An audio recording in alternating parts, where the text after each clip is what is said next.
الحاج اسامه الفار. السلام عليكم ورحمة الله تعالى وبركاته. أهلا وسهلا بكم مشاهدينا الكرام، مشاهدي شركتنا شركة الفلاح لاستصلاح الأراضي بالفرافرة. طبعا زي ما عودناكم بكل ما هو جديد معانا على أرض الشركة من معاينات ومن سماع آراء المعاينين معانا. اسم حضرتك ايه يا باشا؟ خلي رزق محمد من المنوفية. سعادة المستشار ازي حضرتك؟ شرفتنا منين؟ من المنوفية يا عم. يا مرحبا. ايه يا عم كده الجماعة المحامين والملايكة بالذات. ما شاء الله، والملايكة بالذات. هتسيب المكتب وتسيب التكييفات وهتيجي في الجو ده، ايه رايك في الجو هنا؟ زي الفل الحمد لله. صحيح. زي عندنا بالذات اهو. والارض عايزه زرعه وسنين ان شاء الله هتبقى تمشي معانا. شفت البرسيم التاني زرعه؟ والميه كويسه ومسكره على فكره. كنت متوقع الميه تبقى كده تعالى حل شويه. لا هو التربيعه بتاعت الارض بصراحه بتمشي الميه بسرعه. التربيعه بتاعت ال 14 رد دي ماشيه الميه لا ده اقل، ده احنا كنا قبل كده بنعمل 14 دي ما تجيش 8. والمقموره وان شاء الله مع الفكر بتاع الاستاذ الدكتور محمد فتحي سالم باذنك انت يا رب، والنوبه بلس والنوبه الكيني اعتقد ان شاء الله هننتهي نقله كويسه. ربنا يبارك فيك. فعند حضرتك اي استفسار ولا حاجه؟ وبس بخصوص المشروع اللي هو بتاع السهم الاخضر بس والتحميل. ايه الحاجات اللي ممكن تتحمل فعلا وتجيب انتاج سهل مع البلاستيك؟ جميل. بالنسبه لموضوع السهم الاخضر طبعا ده مشروع كله تنقيط، قلنا عليه ان هو مشروع خدمي. بيبقى مزروع شجر، بيبقى مزروع شجر ليمون وزيتون، بيبقى مزروع شجر ليمون وزيتون، وممكن ناخده ليمون بس وممكن ناخده زيتون بس وممكن ما ناخدوش الاثنين وممكن نعمله نخل وندفع الفرق 10000 للفدان. دي اختصار موضوع السهم الاخضر. قلنا ان هو اصلا تقسيط تدفع نص الفلوس على مدار 4 شهور والنص الثاني على سنه ونص. الجريز طبعا ده تنقيط، ما ينفعش ان انت تزرعه غمر، احنا عاملينه اصلا كله تنقيط، واساسا الغمر كله الى زواج، لان تعاقدات المحافظه معانا الاخذ باليات الري الحديث، فاحنا ده عاملينه على ابوه ايه؟ تنقيط. طيب انت حضرتك بتقول انها شجر وهيبقى العائد بعيد 3 سنين، سنتين، 4 سنين، هاكل واشرب منين؟ الاجابه الزراعه التحميليه في الشجر في السهم الاخضر العائد بتاعها اعلى من الزراعه الثانيه. ازاي الكلام ده؟ هو ممكن تزرع بسله، وكنا امبارح اتكلمنا عن البسله والراجل المزارع قال ان هي بتتزرع عروتين 2 وما بتقلش عن 50 60 الف في العروتين الاثنين. ادي زرعه واحده بس تتعمل البسله بتقعد العروه بتقعد 3 شهور، ادي 6 شهور. ممكن تزرع فاصوليا، ممكن تزرع بصل فدنا اجيب لك 40 50 الف 20 الف، ممكن تزرع توم، ممكن تزرع يقطين اللي هو اللب الخشب. الجماعه بتوع بلطيم عارفين بيقولوا عليه اللب الخشب. دكتور رضا السيد انت تابعت فيه على فكره. اكيد الدكتور طبعا ده استاذنا في هذا المجال. اللب الخشب ده هو بيمد على اي وضع وعلى اي نظام ويروح. ممكن تزرع البدنجان ده اهو بدنجان اورجانيك اهو، واخد بالك؟ على اي وضع اهو. البدنجان طبعا يقول لك البدنجان الجماعه قال لك انت رايح تعمل بدنجان، البدنجان بنص جنيه وبتاع وكلام من ده. اهو البدنجان غلي دلوقتي وهيغلى تاني كمان وكمان، واخد بالك؟ ممكن تزرع شطه، ممكن تزرع لب ازازي اللي هو اللب البطيخ عندنا في كفر الشيخ، ولا لب كاوتش، سوبر كاوتش، سوبر ورومي. ممكن تزرع لو انت من الجماعه بتوع بلطيم عندنا متخصصين في اللب الاكل. برضه ده كله يتحمل فين؟ على السهم الاخضر. ممكن تزرع بطيخ الاكل يا حاج. بطيخ الاكل معذره. ممكن تزرع واحد بيقول لك انا عايز اعمل شويه مواشي. ربما يكون واحد بيقول لك انا عايز في السهم الاخضر بس اعمل شويه مواشي. في حاجه اسمها البلوكام، ده بيتعمل تنقيط برضه في وسط الشجر، واخد بالك؟ كل ده في وسط الشجر، مش لازم تحمل على الشجره نفسها عشان يبقى غذاها الوعاء بتاعها لوحده. اعمل خط كده في الوسط او خطين وازرع الكلام ده. وممكن تزرع برسيم حجازي مساطب 60 سم وتعمل خط خرطوم وتزرع عليه برسيم حجازي وتمخه بالبنجل من. لو انت بقى هتعمل ايه؟ لو انت هتعمل اتفضل تعال. لو انت هتعمل مشروع الانتاج الحيواني، كل دي زراعات تحميليه بس عايزه الايه؟ عايزه اللي مستقر بقى. اما بالنسبه لنا احنا لو احنا بندير لك السهم الاخضر زي ما احنا قلنا مقابل 100 جنيه شهريا لكل فدان، على اساس ان انت مش فاضي، لو انت محامي، لو انت طبيب، لو انت مستشار، لو انت مهندس، لو انت مسافر، بناخد 100 جنيه شهريا لكل فدان، يعني ال5 فدانين 500 جنيه ولا حاجه، ما يجوش مواصلاتك مره واحده. طب احنا بنشتغل كام مره بال 500 جنيه في ارضك ديت؟ انت بتاخد الميه النهارده بتفوت بكره وبعده بتاخد الميه تاني تالت يوم. يعني بنشتغل لك في الارض 12 روي. 12 روي مقابل 500 جنيه. يعني الروي وقفت بكام؟ يعني ب 50 جنيه. مش جايب.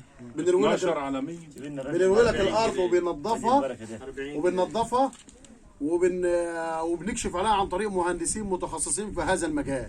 ونبعت لك صور السهم بتاعك على الواتس. واحنا بصدد الان باذن الله تبارك وتعالى. ادعوا لنا بس كده بصدد الانتهاء من المرحله الاولى، والمرحله الثانيه بفضل الله برضه هتبقى لحاقا بعدها بعد شهرين من النهارده او شهرين ونص تقريبا.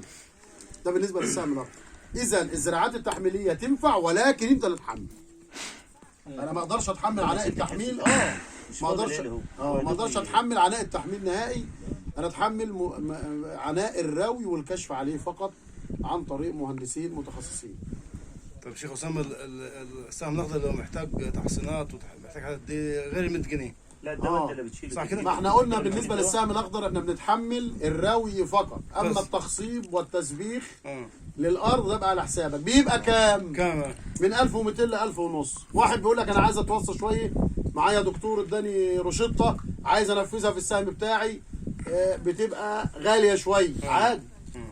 واخد بالك؟ على دماغ السبوب. صحيح. اطبخه يا جاري يكلف ايه؟ يا سيدي.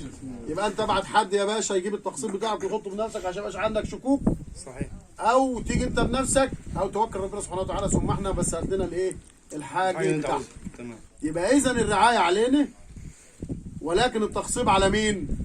على حضرتك. على الفلاح. الرعايه بمقابل 100 جنيه شهريا. هنجي لك الاسئله على بعضها، بس هنرحب بالناس دي. اسم حضرتك؟ علي علي.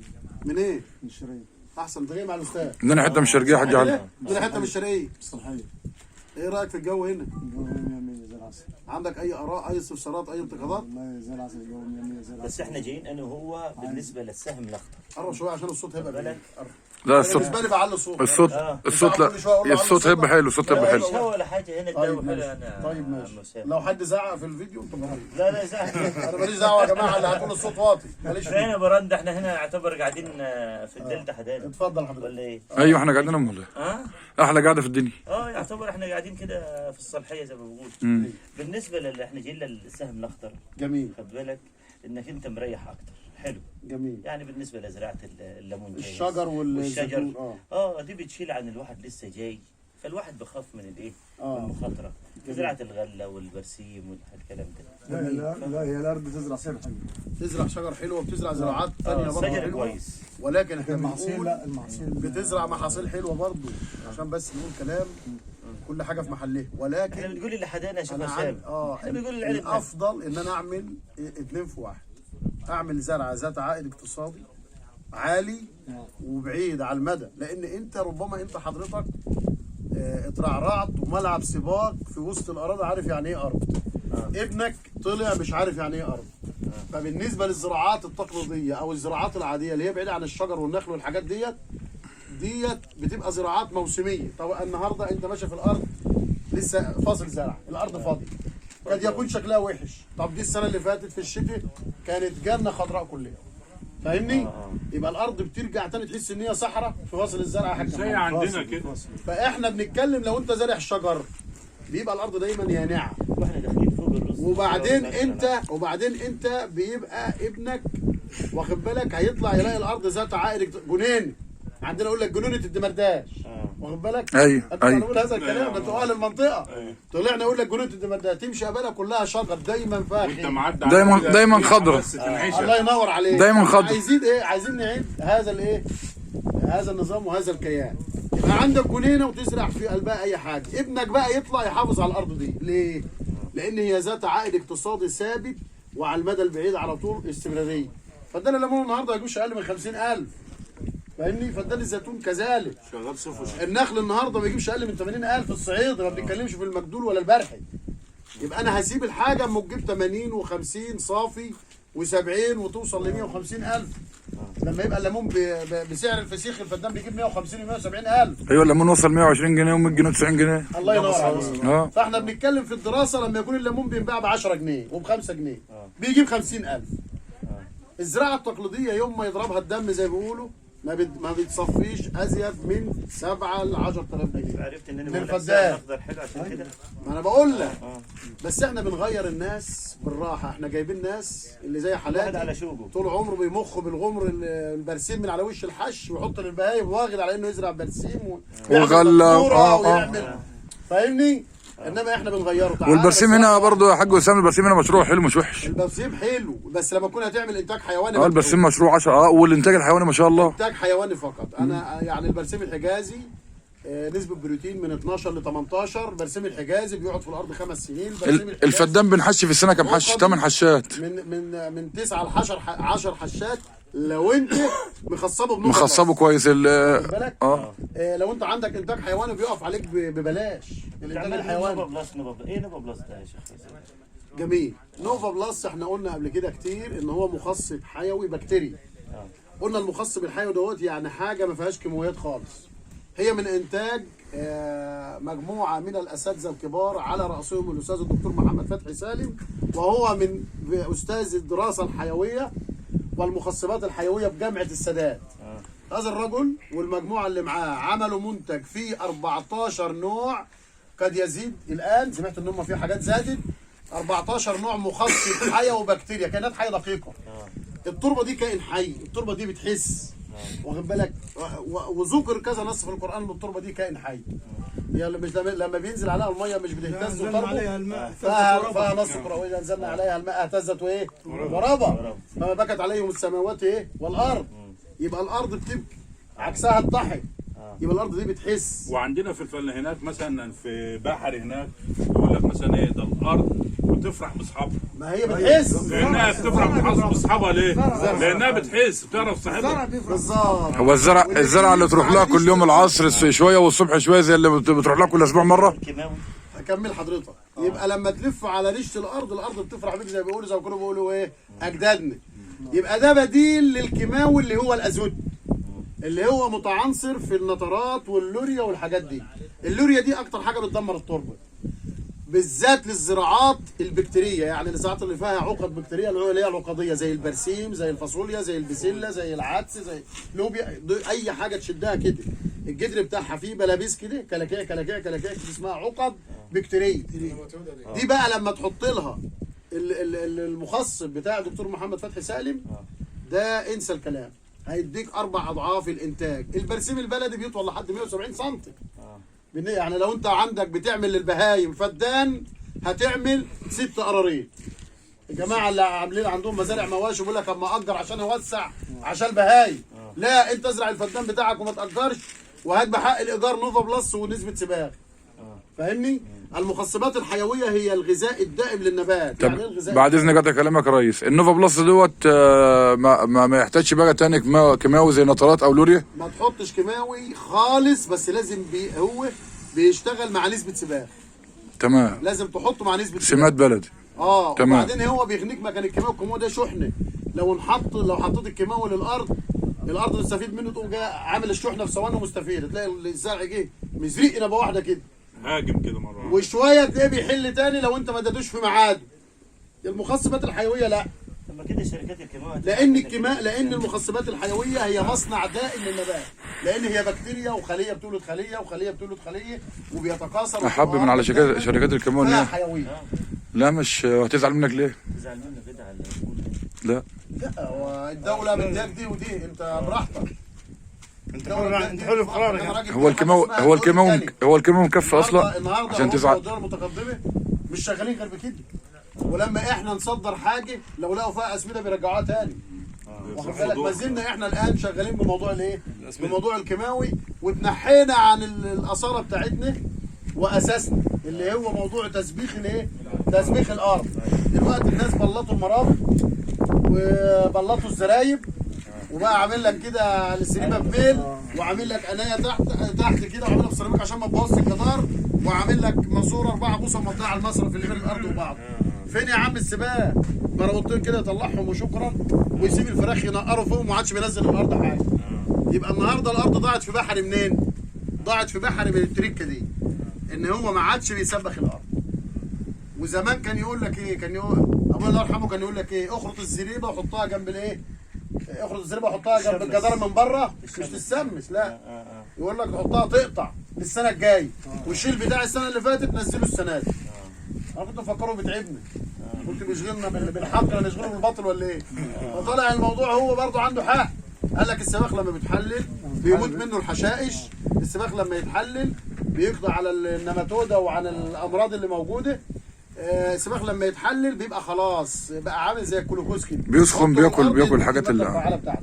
ولذلك اللي بيسبخ ارضه سباخ مباشر ما تحللش ما يديش في الزرع اللي هو حاطه فيه، يدي للزرع اللي بعديه.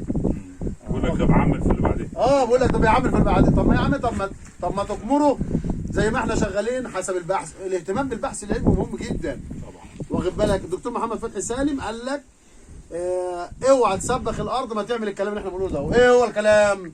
ان انت تجيب السباخ وتقوم جاي رايح حاطه وحاطط عليه النوفا بلس المنتج دهوت بيقضي على النماتوده، وبنقلبه تقليبه حلوه باللودر ونكبسه ونكمره. عارف المكموره؟ زي نظام السلاج ولا مش موجوده في الشرقيه؟ زي نظام السلاج كده. زي نظام السلاج، تكمره لا يقل عن 21 يوم، تفتح عليه تلاقيه كل بعضه بقى مهي زي ما بيقولوا. واخد بالك؟ فريك كده تحطه للارض يبقى 10 على 10. وبتبدره كمان، ما بتحطش كده. حط بدار زي الكيماوي بالظبط. السماد انحط له روحه وبعدين حطيت النوفا سماد ايه؟ اللي هو النماتوده. هي النوفا بلس انت بتحط جيركن على اساس هي دي بكتيريا وتمنع عنه الهواء، حاجه اسمها البكتيريا اللا هوائيه، ما تخليش التحلل يتم.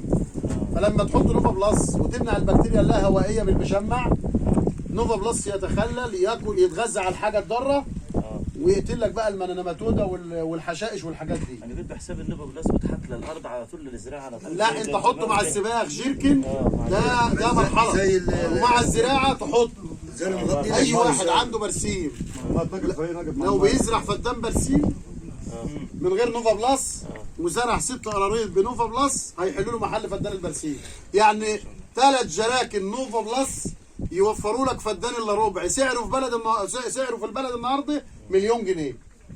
يعني شوف بقى البحث العلمي. انت ليك خميسك وان شاء الله مقاره، انت ليك ال6 قراريط يكفوا البهايم اللي كانوا بياكلوا الفدان، صح ولا لا؟ يبقى احنا نشغل دماغنا كويس، نشوف البحث العلمي نتابع في حاجه جديده نحاول نجرب. الفلاح بيحب التجربه.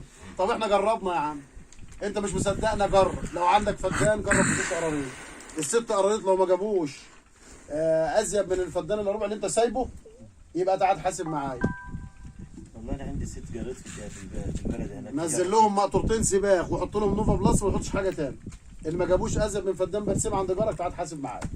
نوفا بلس احطه على فوق السباخ. ايوه نقلتين سباخ بالجراب واكمره. لو عندك سباخ بقى من السنه اللي فاتت قاطع مش لازم عشان الوقت. لو انت هتعمل السنه دي ما احنا اتاخرنا. بقول لك كام سعر النوفا بلس؟ الناس بحالها زرعت برسيم يا ريس. المحافظه الاخرى حسب انتقال المواصلات. يجي منين من عندنا؟ ربما يجي في كفر الشيخ في حد هناك في كفر الشيخ هديك رقم هيجيبه لك. ربما يختلف من محافظه لاخرى في حدود مثلا من بيتراوح من 270 ل 300 حسب مكان المحافظه. الشيخ مش عايز يجي. لا جيركن. يعمل قد ايه بقى؟ يعمل الفدان محتاج كام؟ الفدان تحط له في الزرعه من 3 ل 4 جراكن. الفدان كام يا شيخ؟ بس عشان لسه اول مره. الفدان كامل من 3 ل 4 جراكن. الفدان بالكامل. الفدان كامل من 3 ل 4 جراكن. ايوه بالظبط كده. يعني مع 4 نقلات سباخ. 3 بالجرار كده. ده في السنه ولا في الزرعه الواحده؟ في الزرعه الواحده بقى. هو بعد كده الارض يبقى فيها حيويه.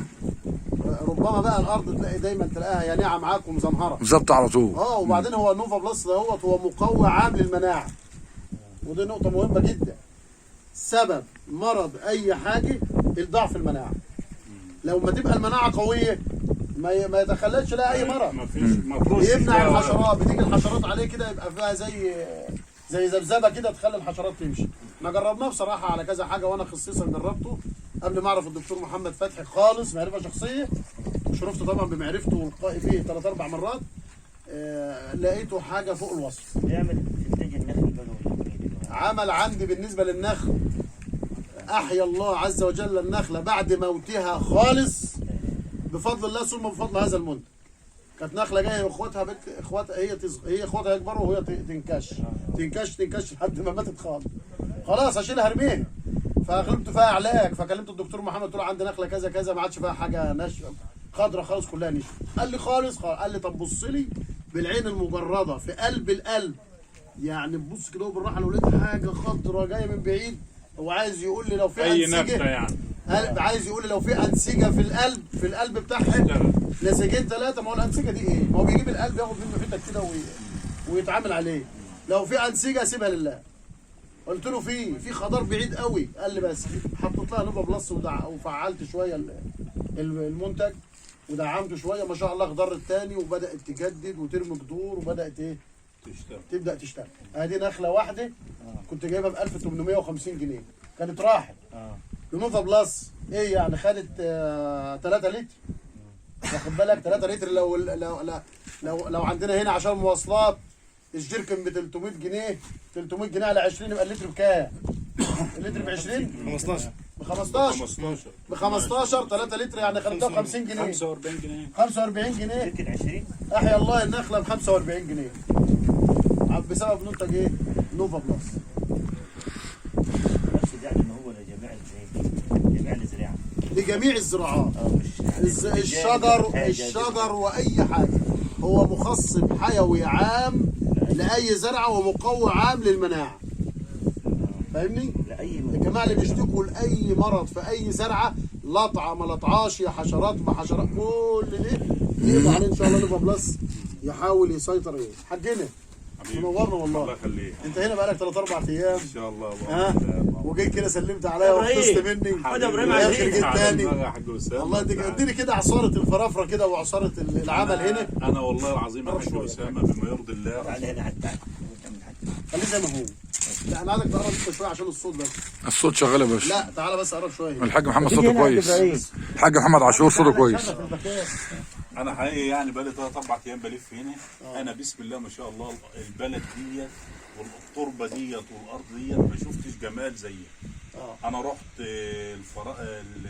النموريه، رحت العلمين، رحت العمريه، رحت جميع يعني الارض الصحراويه. الارض دي بسم الله ما شاء الله في هنا خير خير خير ان شاء الله بامر الله.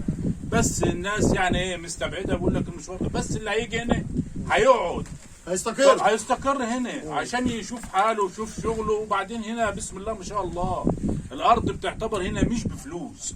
عندنا هناك الفدان ب1.5 مليون. 1.5 مليون فعلا حقيقي. انا عندنا هناك الفدان ب1.5 مليون. انا لما اجي هنا اخد لي 50 فدان 30 فدان 40 فدان اشجرهم واشتغل فيهم او ازرع برسيم حجازي او غله مع شويه بهايم مواشي مثلا مع شويه غنم مع شويه معيز، هعرف اعيش. صح. اعيش انا وعيالي، هربي طيور، بسم الله ما شاء الله ما نستلزمني حاجه خالص. انا في عالم تاني. صح. انا بكفايه بس اللي انا بشم شويه هوا نضاف، قاعد في حته نظيفه، لا ده بيشغلني ولا ده ده انت كاني ماني مش عارف ايه، قاعده بس انا هزيد فيه. لو ما اكلتش هزيد. جميل. حقيقي والله بما يرضي الله. انا اتمنى كل الناس اللي في وجه بحري تيجي هنا الارض ديت وتشوف برضه وتفرج براحتك برضه، محدش غصبك على اي شيء. هتخسر ايه يعني؟ 500 جنيه 300 جنيه 1000 جنيه بس يجي يشوف الدنيا فيها ايه ويشوف الناس ويشوف الارض ويشوف الاقبال هنا برضه، وفي شغل وفي تجاره هنا برضه. لا ما فتحش. ليه كده؟ ربنا يبارك فيك. ده بالنسبه للارض الزراعيه. طب لحظه بس عشان الصوت. ده بالنسبه للارض الزراعيه. بالنسبه للخدمات في البلد، لا الخدمات في البلد مش انا ليله امبارح معايا بعربيتي برضه لفيت في البلد. انا قاعد في كفر الشيخ في قريه اسمها العمدان. والله ما هو انا عايز ايه؟ انا معايا فيستي في جيبي والبنك موجود. يا حاج جميل. الشباك يخبط معايا عندي انا عايز ايه بقى؟ كل المصالح الحكوميه هنا. جميل. مدارس هنا، ثانوي هنا، اعدادي هنا، ازهر هنا، كل حاجه هنا. وحده محليه هنا، كل مجلس كروي هنا، كل حاجه هنا. كل حاجه مدينه صناعيه موجوده. فنادق هنا. مدينه صناعيه موجوده. على احدث فنادق على احدث مستوى. اللي كان بيسالني بيقول لي ده فين؟ انت بتقول لي ايه؟ بتسالني بتقول لي ايه؟ هلاقي اكل ولا مش عارف كنت بتقول ايه؟ في اكل هنا ولا ما فيش؟ كان بيقول لي في اكل هنا ولا ما فيش؟ ليه يا عم الحاج؟ انت صح محافظه هنا محافظه الجديد. انا كنت بقول موضوع الصحراء هنا. لا بسم الله ما شاء الله. بسم الله احسن من هنا كتير. والله العظيم انا في نظرتي اللي هو الخير كله بامر الله، بس كل الخير هنا باذن الله. والارض دي عمرنا ما هنلاقي ارض زيها، ومفيش بعد كده حلاوه ولا في بعد كده جمال. العيب بقى فين؟ في البشر وفي الناس. خدمة المجتمع. انا قاعد هناك ليه؟ انا قاعد مش لاقي حاجه هناك. يعني انت بتبص تلاقي هناك ناس قاعده عنده هو 3 4 في فدان ولا في فدانين ولا في 3. ده هنا هتاخد لك 20 30 فدان. صح. بسم الله ما شاء الله، هتربي طيور، هتعمل كل حاجه. بكفايه بس اللي انت هتربي عندك لو مؤاخذه كده مواشي، هتقوم الصبح تلاقي شويه لبن بحته جبنه صلاة على النبي. بشويه رقاق شويه وشه بشويه حاجات من الحلوه بتاعتنا الزمنيه دي القديمه دي. احنا بناكل ايه دلوقتي؟ بناكل عيش من الفرن وطعميه بزيت ومواد كلها تعبتنا، وجبنه بودره وجبنه بودره. جبنه بناكلها دي كفايه بودره. ده احنا بنتشهر حته جبنه قريش نلاقيها نضيفه كده ناكلها. يعني انت يا حاج محمد انا محاسب في معهد كبد كفر الشيخ. انا صدقني انا قاعد هناك، ما انا في نفسي اجي اقعد هنا. لا يلزمني لو بقيت هناك مدير ايه بالذي ما يلزمنيش الا الحياه دي. ان شاء الله. اقسم بعزه الله ما يلزمني الا الحياه اللي انا قاعد فيها دي. الارض والبيت على الارض الأرض. والبيت والطيور والمغزى المواشي والحياه الحلوه دي كلها والشجر والفاكهه حواليا انا تعبت دلوقتي، جبت حته قد اكلتها ريحتني مع برنجان. عايز ايه بقى بعد كده؟ سبحان الله. انا سعيد جدا بيك والله يا حاج محمد. واتمنى والله اتمنى الخير لكل الناس وكل المسلمين جميعا يجوا هنا ويشوفوا ويعيشوا هنا. احنا قاعدين هنا احنا خايفين ليه؟ لو خفنا ما احناش جايين. كنت متوقع الميه تبقى كده؟ لا الميه بسم الله ما شاء الله والله جميله، الميه جميله. كان حد مخوفك من الميه قبل ما تيجي؟ لا ما حدش خوفني من الميه، انا متابع مع حضرتك فيديوهاتك وانا شايف برضو على الفيديوهات الميه وعارف، وانا عندي فكره عن الشغل. باحث يعني انا في دماغي الموال، مش مثلا ان انا جاي كده، لا يعني عارف دي ايه وفاهم دي ايه ودي ايه كده يعني. بس بسم الله ما شاء الله التربه هنا، انا شفت التربه هنا استغربت. يعني بسم الله بتصلح وبتشتغل على طول. هو الميه عارف ان في ميه مظبوطه 100%، بس التربه هو ما كانش معتقد ان هو يلاقي التربه كده. ما كانش عارف صحيح. كنت مش معتقد مثلا ان انا الاقي بالجمال ده تربه صبره شربه زي عندنا. زي الارض احسن من الارض اللي عندنا هناك. بالظبط. بسم الله ما شاء الله يعني. تمام يا عم محمد. هاتي اي استفسار. شاكرين ليك حاج محمد عاشور، محاسب بمعهد كبد كفر الشيخ، ربنا يبارك فيك ويسددك يا رب العالمين. شيخنا نعم. اسال بقى الاسئله بتاعتك، اقعد جنب منه عشان يسمعك. اسال. ايوه خليك جنب منه. اول حاجه مش عايز تظهر ليه انت؟ مش عايز تظهر ليه؟ يعني المره الجايه ان شاء الله. هزر معاك ان شاء ولا الله. تسلكنا بالاسئله وخلاص؟ لا مش سخن حاجه. يا جماعه بتوع الكراسات دول دي كلها اسئله بسيطه صح وغلط كلها. قول يا عم صح وغلط عادي، وموصل برضه. مصر شيخ كلمنا عن اسمي مكتوب عندك يا استاذ احمد بس الاول. اسمه اسمي مكتوب. مكتوب عندك. انت مسجل هنا يا عم الشيخ. لا مسجل مسجل في هنا. الفيديو انت. تعال اتفضل. عم الشيخ اسامه كلمنا عن مشروع الغنم الباقي اول حاجه. جميل. تعالى يا حاج نحكي شويه. مشروع الغنم الباقي. تعالى نحكي شويه. احنا قلنا تعالى يا حاج، تعالى اتفضل. احنا قلنا بالنسبه للمشروع الزراعي الناس بتبقى مستعجله عليه. احنا برضه ما بنقولش ان الدنيا وردي 100%. صحيح. بمعنى انت مش هتسيب فدان زي ما الحاج محمد بيقول ب1.5 مليون هتيجي تلاقي نفس الارض بنفس الايه؟ بنفس الوضع بنفس الكفاءه. لا ده انت بتتكلم في فدان ب30 بيتزرع، هو بيجيب 15 دب غله اولا من 15 ل 20. لو انت حطيت له نوفا بلس بالسباخ بيجيب معاك نفس الكلام. تمام. لو انت وقفت له، بس في ناس بتهمل، فبالتالي بيبقى فيه استعجال للرزق. فاحنا طبعا لما وجدنا هذه المشكله قدامنا فكرنا في مشروعين اتنين عشان يزقوا معاك عجله الانتاج، اللي هم ايه؟ موضوع الغنم البري وموضوع الفراخ الرومي. تمام؟ ودول ناقشناهم مع الدكتور محمد فتحي سالم في تسويقهم، لان هنتعامل عليهم اورجانيك. اورجانيك يعني ايه؟ في منتج اسمه الباي فاكتور صور انت. عامله الدكتور محمد فتحي سالم، ده مقوي عام للمناعه، ما تحطش اي ادويه للطيور. تاكل الطيور بتاعت زمان، توصل طبق الشوربه تلاقيه مبقع ده. الرومي فعلا طعمه حلو، الفراخ البلدي فعلا هي الفراخ البلدي، الفراخ البيضه نفسها طعمها زي الفراخ البلدي، والفراخ ده انا اكلتها فعلا. تمام زي البلدي. زي البلد. وبعدين هنتعامل على الحاجه دي اورجانيك عشان السوق. يعني ايه السوق؟ السوق النهارده حاجه اسمها عرض وطلب. انا قدامي غنم برقي بينباع مثلا اللي هو بياكل ما بيتعاملش بالبايو فاكتور، بينباع مثلا ب 2000 ونص. اللي بيتغذى على بايو فاكتور هينباع ب3 ومسحوب في السوق. يبقى انا كده بربي حاجه السوق طالبها. فباختصار شديد الغنم البرقي هم 3 مشروعات لموضوع الغنم البرقي، ولكن الخيار اختار منه. اول حاجه انت ممكن تجيب النعج او تجيب لك مثلا 15 20 نعجه، الواحده مثلا من 2000 ونص ل 3000 جنيه. 2000 ونص ل 3000 جنيه. دي بتبقى جايه والده وراها 2 صغيرين كده. تمام؟ دول بتقوم جاي رايح تسيبها ترضع شويه لحد ما عيالها يكبروا شويه كده، يجي بتاع شهر ونص شهرين، بعد كده تقوم جاي فاصل عيالها علفهم وهي راخره علف. يبقى هما الاثنين بيكبروا مع بعض، بيقعدوا 3 شهور بعد العلف. دي بتفرق معاك بقى. يبقى انت عندك 2 اتعلفوا، الواحد فيهم بينباع لا يقل عن 3000 جنيه.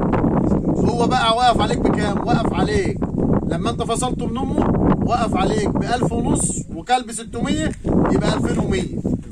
انباع ب3 بيكسب له من 900 ل 1000 1200 جنيه. بس انا دايما في الدراسه بتاعتي بنزل تحت. واخوه نفس النظام. تعالى بقى لامه. امه طبعا خشب كبيره، لما اتعلفت بتنباع ازيد من 3000 جنيه، بتخش لها في 4000 ونص. يبقى انا كده يعتبر كسبت كام؟ لو جينا نحسب هتبص تلاقي 3000 الاصل. طلع بقى الجزء الحوالي بتوعها بعد ما اتعلفوا، والواحد انباع ب3، يبقى انا كده كام؟ 3 و3 6، وهي 4 ونص، يبقى كده كام؟ 10 ونص. كلفه كام بقى؟ طلع 3 يبقى كده كام؟ 7 ونص. لا 6 ونص. 7 ونص. 7 ونص قصدي. وطلع كل واحد كلف 500 علف، منهم الثلاثة يبقوا 6. 6، يبقى كده كام؟ 6000. دي قصة. النعجة الواحدة بس. قصة. دي حكاية. في المدة دي بالظبط بتاخد لها 4 شهور. ديت نعجة، ديت النعجة وعيالها لما تجيبها والدة وترضع عيالها شوية وتعلفهم ال3. نعم. ما تخليهاش بقى ايه تخش مع خرفان. ركز في النقطة. ما انت بتعلفها. الله ينور عليك. طيب معانا حاجة تانية، ممكن تجيب الغنم البرقي زي احنا هنجيب بكرة كده. جاي لنا احنا غنم النهارده. ان شاء الله. هتنزل عندنا بكرة ان شاء الله. هي هيتسوقوا بكرة. الغنم هتجيلنا بكرة من اسكندرية من العمرية. بكام الحولي؟ الحولي 1400 1500. اسمه رشيح. اسمه ايه؟ رشيح. اللي هو رضع وخلاص هينفصل ويخش علف. تمام. اسمه رشيح، علو كده صغير كده عسل كده شكله حلو. البرق ده اللي هو ملوش دهن، وقلنا البرق مطلوب في السوق عشان ما بيشيلش دهن، فبالتالي بتوع الكباب والناس الاكيله المظبوطين ما بياكلوش غير من ده. ليه؟ عشان موضوع الكوليسترول والدهون والكلام من ده. هو بياكل حته لحمه طعمها جميل. وقلنا ليه الغنم البرقي برضه؟ قلنا عشان هو بيستحمل الحراره والجو الايه اللي فيه نسبه جفاف زي هنا كده. ولذلك في الكويت والدول اللي هم دول الخليج ما بيقلوش غير برقي، كله برقي اللي هو من غير ديه. تمام؟ يبقى هو بيجيب الرشيح من 1400 ل 1600، بيقعد بالظبط 90 يوم. بينباع بكام؟ ب 3200 زي ما احنا قلنا، وبيصرف كام؟ بيصرف له 600 جنيه. لو انت مثلا جبت لك 30 حته هتلاقيهم يفرقوا معاك. 30 حته في 1000 ونص ب 45000. طيب 30 حته في 600 اكل يبقى 18000. 3 في 6 ب 18. 18 و45 يبقى 3 وكام؟ 63. يبقى 30000 في قلب بعضه كده معدل 3200. يبقى الواحد يبقى كده المكسب كام؟ يبقى 3000 في 30 ب 90000 و200 في 30 ب 6000. طلع الكام و60 اللي قلنا عليهم؟ 27000 في 3 شهور على 3 3 في 9. يبقى انت النهارده ب 65000 تستطيع ان انت تكسب كام؟ طب ما 600 دي اللي هي حاجه تكسب كام؟ 27000. تكسب 27000. يبقى حضرتك لا لازم يخش على علف مع شويه تمشيه بتوع الارض برضه. يبقى انت كده لو حضرتك مسافر السعوديه مسافر الامارات، لو انت حضرتك هتستقر، بس دي عايز استقرار. ما حدش بيرش لحد ما يستلات. مش هتروح تجيب لي غنم ب 65,000 وانت بايع لي بالتليفون. ده انت عايز تروح تبص عليه بالليل تشوفه نايم، تشوف هو لا مؤاخذه هارر، طب هارر ليه؟ تشوف هو راكب ما بياكلش زي اخواته ليه؟ اول ما تحط الاكل تشوف الميه بيشرب ولا ما يشربش، تمشيه شويه. بعض الناس يقول لك يا الله ده دراسه حلوه، زي واحد بيقول لي كده هبعت لك فلوس. لا، ما احنا مش هنشغل فلوس، احنا عايزين على ارض الواقع انتاج. انت تيجي حضرتك الحسبه دي موجوده وراجع فيها اهل التخصص. حتى انك مرتبط بقى بالسفر او ملعب سباق براحتك. عايز تاكل عيش وعايز تاخد التجربه، استخير ربنا سبحانه وتعالى واسال اهل التخصص، واحنا موجودين. دورنا ان احنا نساعدك، نوفر لك الغنم، نشتري منك الغنم، نجيب لك المتخصصين للكشف على الغنم. ده بالنسبه للغنم. اما بالنسبه للمشروع الثاني اللي هو مشروع الروم. مشروع الروم، الروميه بتيجي عمر 40 يوم، وزنها من 400 جرام ل 500 جرام. رومي ابيض ولا بلدي؟ لا، رومي اسمر بلدي، وهو مطلوب في السوق جدا، السوق المحلي لا سيما الصعيد. واحنا بينا وبين الصعيد هنا النهارده 3 ساعات. الجماعه بتوع الصعيد مش عارف هم لسه قاعدين بيعملوا ايه هناك الى الان. البلد دي المفترض بلد الصعيد. طريق ديروت الجديد الحاج جاب لفه بعيده شويه، كنت لفه بعيده من على طريق الخارج الداخل. ولكن انت لو هتيجي من الصعيد في اتوبيس يوميا بيطلع من اسيوط الساعه 6 اخر النهار، بيوصل هنا الفرافره الساعه 9:30 بالليل في قلب البلد من اسيوط. لو انت من سوهاج، لو انت من المنيا، لو انت من قنا، لو انت من اي بلد على خط الصعيد من اول الفيوم وبني سويف وانت جاي ومش لاقي مواصله او عايز تعرف مواصله، يبقى انت تركب من اسيوط الساعه 6 اخر النهار موقف الاتوبيس العام، هيجيبك الفرافره 9:30 مع الاستراحه مع كله قول 10 في قلب الفرافره. تمام؟ فاذا البلد دي بلد ايه؟ بلد الصعيد المفروض. خلي بالك، احنا من كفر الشيخ بيننا وبين الفرافره ما يقرب عن 750 كيلو. لو بلدنا دي، لو البلد دي وكفر الشيخ ما كان اسيوط، كان زمان الفدان هنا السنه دي بقى ب 500,000. ولا ايه يا حاج محمد؟ مظبوط. يحبوا الارض جدا عندنا، بيعرف يعني ايه ارض. ويعرف يعني ايه ارض يعني كويس، مع احترامي لحضراتكم يعني. فاذا احنا اخترنا الرومي عشان مناعته قويه زي البرقي بالظبط. سيبنا الرحماني وجبنا البرقي عشان الحاجات اللي قلت عليه، ما فيهوش دهون. الجماعه اللي بيخافوا من الكوليسترول، الجماعه بتوع الكباب عايز يصفي، ما هو بيصفي على السيخ، واخد بالك؟ عشان الدهون بتسرد تعمل دخانه في الفاضي. اما دهوت لحمه صافي تاكل فيه طعم اللحمه فعلا النظيف. عشان كده اخدنا البرق واتكلمنا عنه. اما الرومي قلنا لا، رومي بلدي اسمر على اعلى مستوى، مطلوب في خط الصعيد جامد. مش عارف ليه بيعملوا عزومات ياما ولا ايه، واخد بالك؟ الرومي الاسمر مش عارف مطلوب جدا في خط الصعيد، مناعته قويه جدا. ليه بقى انا جبته هو بالذات؟ لان انا ربما المشارك معايا عامل العنبر بتاعه غير مطابق للمواصفات بتاعه تربيه الطيور زي الفراخ البيضاء والحاجات الحساسه. يعني هو عامل، الراجل عامل حوش ومعرشه بالبوص، واخد بالك؟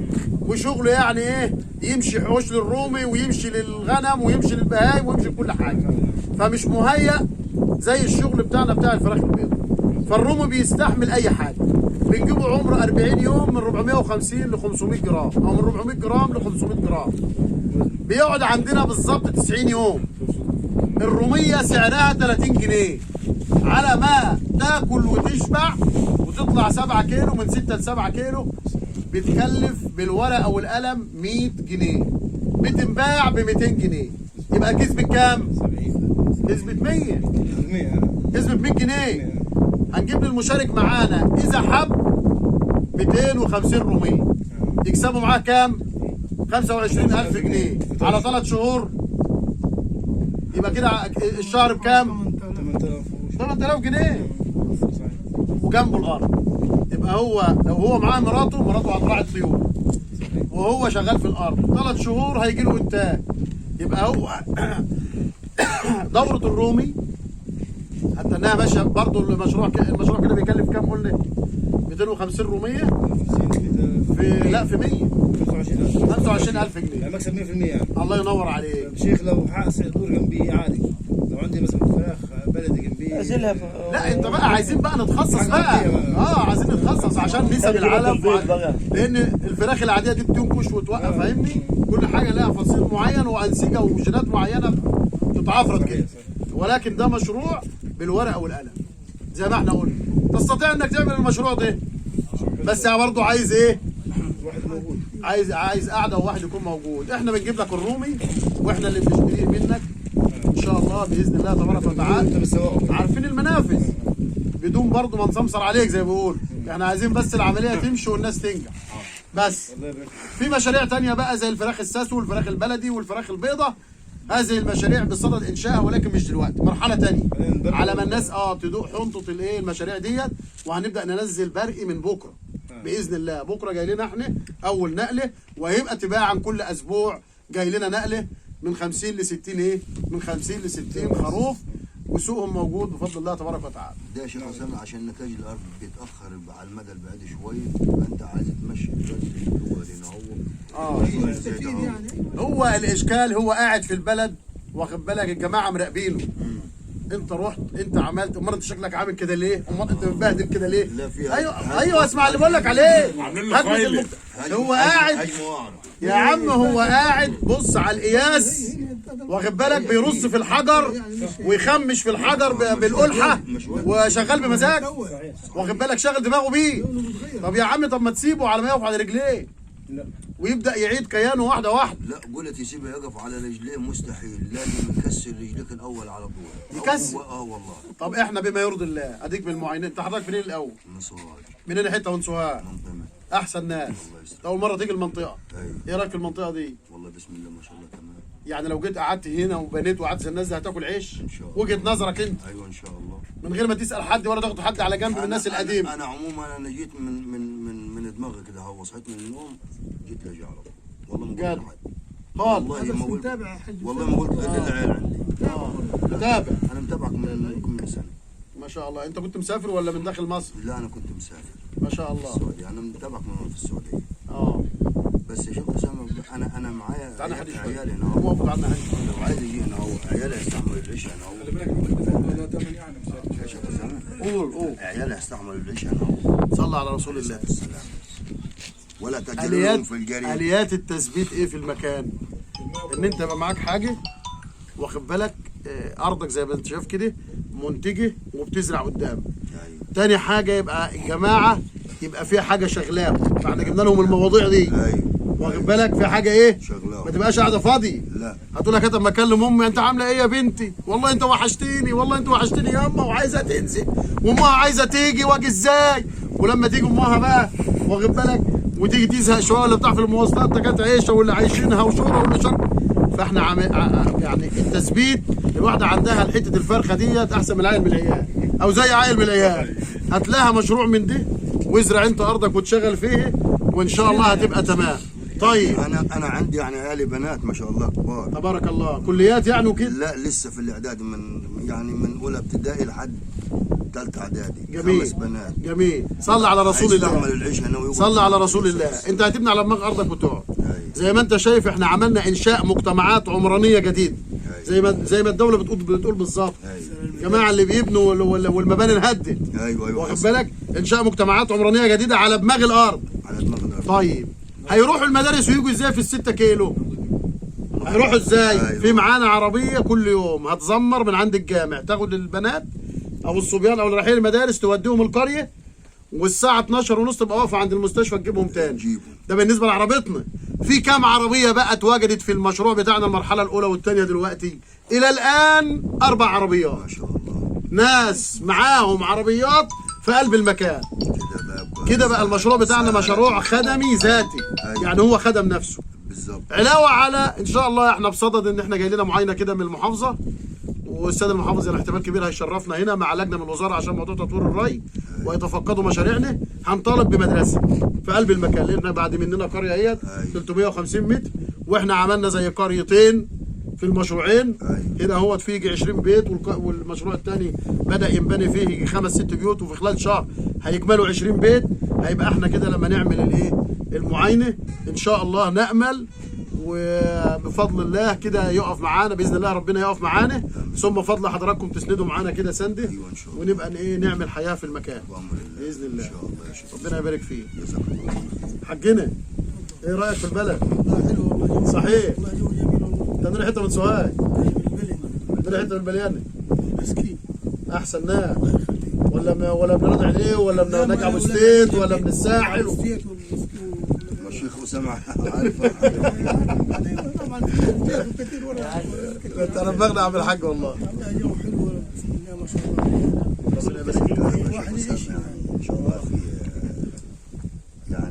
هو بالنسبه للكهرباء لو انت بنيت هنا الكهرباء الميه طبعا شربت من القله دلوقتي. الميه معروفه من البير، معروفه من البير، بتجيبها بتحطها في الزير، بتاخد من تحت النقطه بتاعت الزير بتشرب منها ميه معدنيه.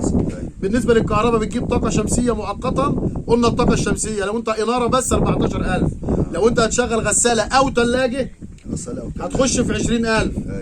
يعني ايه غساله او ثلاجه؟ يعني هتبقى الثلاجه شغاله باستمرار ولما تيجي تشغل غساله تفصل الايه؟ الثلاجه. ايوه، عشان ما دام ما تغسلش على ايدها تقول لك ده عيشه مراه هترجع للطش تاني. هترجعها للطش. احنا هنتكلم على كده بقى. ايوه. وبعد ده كله المدام لو زعلانه مش عايزه تيجي، انا هجيب لك عروسه ب 5000 ومعانا حاجه ب 10 اللي انت عايزه. ولا انت خايف؟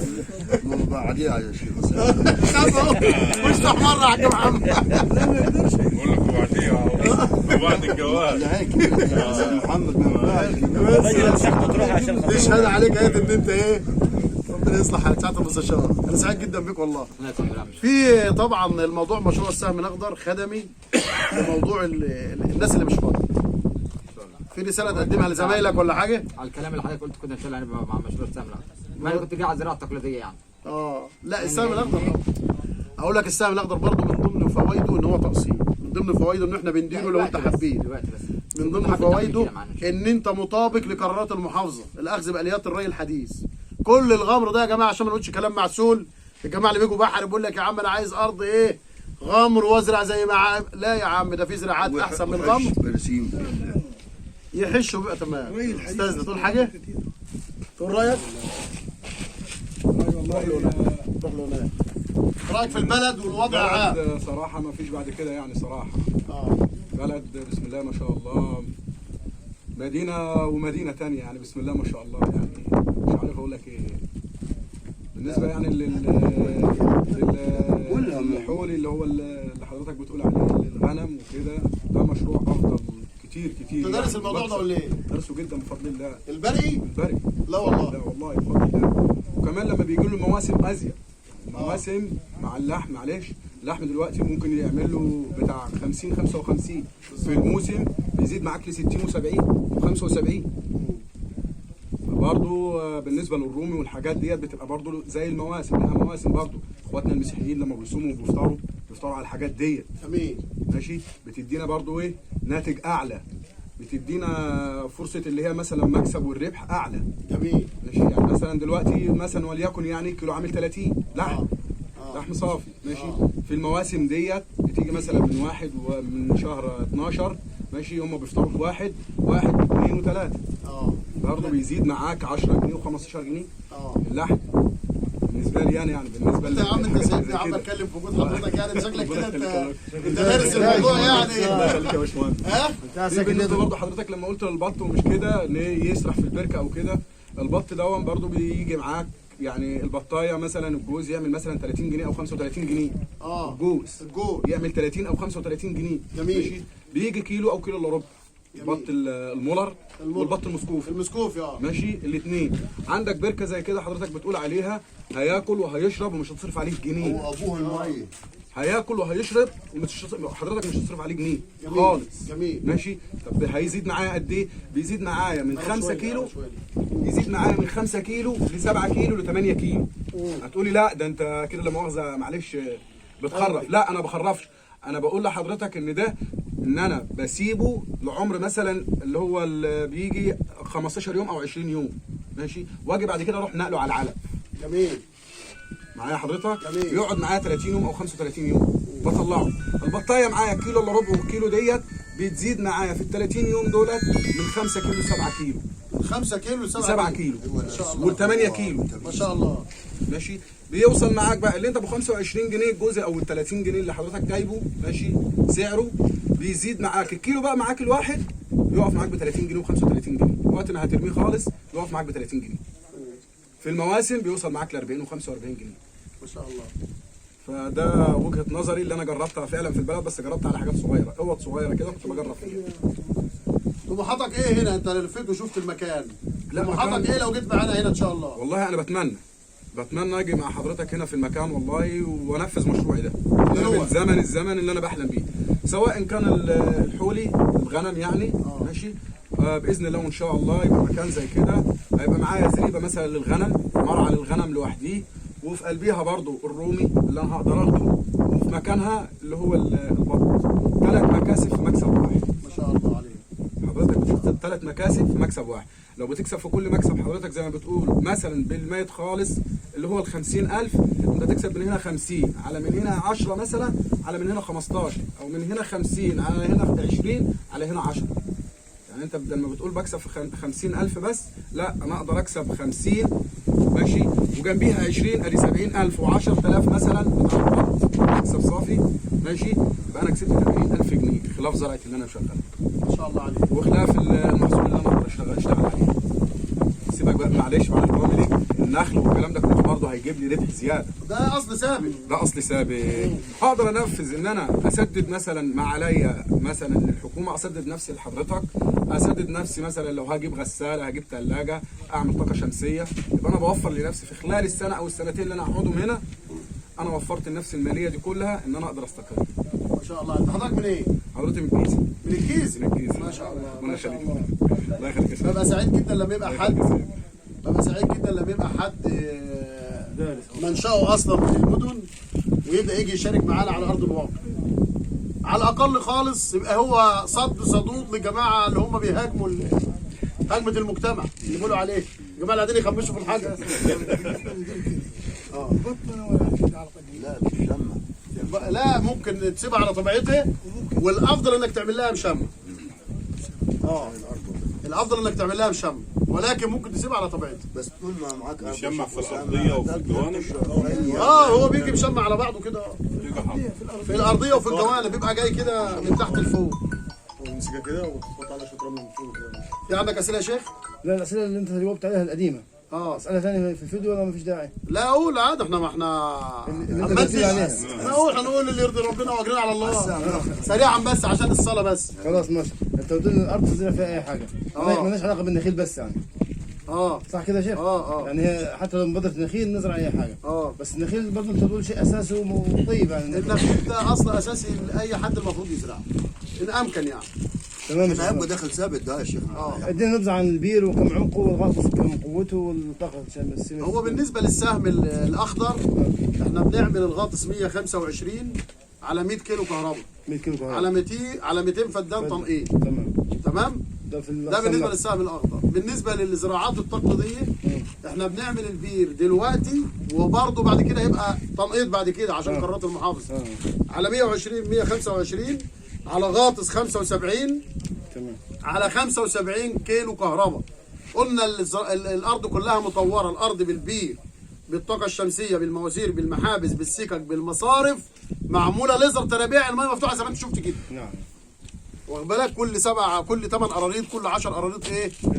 محبس تحكم غمر مؤهل ان هو يتعمل ايه؟ يتعمل تنقيط. قلنا طيب الميه دي هتكفي الارض؟ لا، الميه عشان تكفيك بالطاقه الشمسيه لازم تزرع نص الكميه بتاعتك تنقيط ونصها غمر. تمام. اولا عشان الطاقه الشمسيه تكفيك ما نلجاش للجاز، ثانيا عشان ناخدك تدريجي للالتزام بقرارات المحافظه. وانت حضرتك لوحدك هتلاقي نفسك تموديك عايز ايه؟ تطور الارض بحالك. النهارده الوزاره بقت تعمل لجان على مستوى الجمهوريه لتطوير الري، بحري وقبلي وهنا وكله، ويجيبوا لك الشبكات ويجيبوا لك كل حاجه وبالتقسيط على 3 سنوات. دي تدعيم عاملاه ايه؟ عاملاه الدوله بينفق عليه البنك المركزي. ممتاز جدا. تمام. اتفضل. الارض ايجارها كام بعد فتره السماح؟ يختلف من مشروع لاخر القيمه الايجاريه، ربما تكون القيمه الايجاريه 1000 1000 ونص 1500 2000 2200. نظام التمليك بتقوم جاي ضارب القيمه الايجاريه في 23 مره. تقسم على كام؟ وتقسمها على 15. ده ثابته دي كده. دي حق تمليك الارض. بعض الناس يقول لك ده الارض قيمه ايجاريه ما فيهاش تمليك، لا. البند 22 من كراسه الشروط اللي احنا قلنا عليه وقررناه كذا مره اللي هو على الناس عليه المزاد في حاله استصلاحه الارض وزراعتها واقامه المنشات لخدمته. عليه التوجه الى الجهه المختصه اللي هو صندوق استصلاح الاراضي يعني بطلب معاينه على الطبيعه لتمليك الارض. وحين ذاك يكون سعر الفدان الواحد 23 مثل القيمه الايه؟ مثل القيمه الايجاريه. طيب واحد تاني بيقول لك انا مش عايز تمليك وعايز اجر، ما ينفعش، لازم يكون واخد حته لوحده عشان تتحكم انت في المزايده لوحدك. واحد تاني بيقول انا واخد 20 فدان معاك وعايز اعمل تمليك لوحدي دلوقتي، برضه ما ينفعش، لازم مع بعض، لازم المزايده كلها مع بعضها. واحد تالت بيقول طب لو انا يا عم التزمت بالسداد وبقيت الناس ما التزمتش، بقول له اللي انت خايف منه غيرك ايه؟ غيرك خايف منه، واللي انت بتفكر فيه غيرك بقيت قدامه، هو خايف منك اكتر منك. وبعدين انا بريحك وبقول بنعمل عقد كده مع بعض كله يلتزم بسداد حقوق الدوله حين طلبها لذلك، واللي مش هيلتزم بيبقى ماضي كده ان هو يروح يعمل تخارج بحته ارض اوجه ارض عنده في الارض لحساب الشركه، والشركه تسد عنه الايه؟ عنه الفلوس. فاهمني؟ تمام. كده انت المفروض اقننها. هي الارض مقننه بقى ومربوط عليها سعر، انت بتلتزم بس.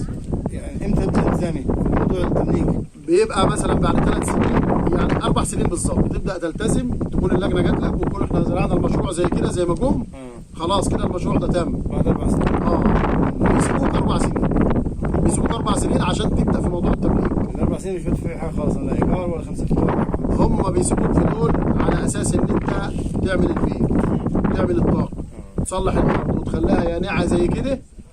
ولو انت سبت الارض فاضيه ما عملتش فيها حاجه هيبقى عليك نظره من قبل الدوله وهيعملوا لك 100 شرط ان الراجل ده بيسقع. هم مش عايزين موضوع التسقيع، هم عايزين عجله انتاج. موضوع التسقيع يرجع البلد، خلى البلد مئات الافدنه، مئات الوفات الافدنه المفترض ان زرعها وهي ما زرعتش، وكان بينسحب عليها كماوي وكان بينسحب عليها معدات وقروض وكلام من ده من ايه؟ من الدوله، وهي في الاصل ما ايه؟ ما شغلاش ولا زرعتش. ولكن الدوله عايزه انتاج، عايزه مجتمعات عمرانيه زي كده، عايزه على ارض الطبيعه ايه؟ شغل ارض مصروف عليه. المشروع اللي كنا فيه يا شيخ اللي شوف في الميه ده كام القيمه الايجاريه هناك؟ ده عامله القيمه الايجاريه بتاعته 1650. يا رب نكون فدناكم النهارده، شرفتونا النهارده من الصعيد من مركزين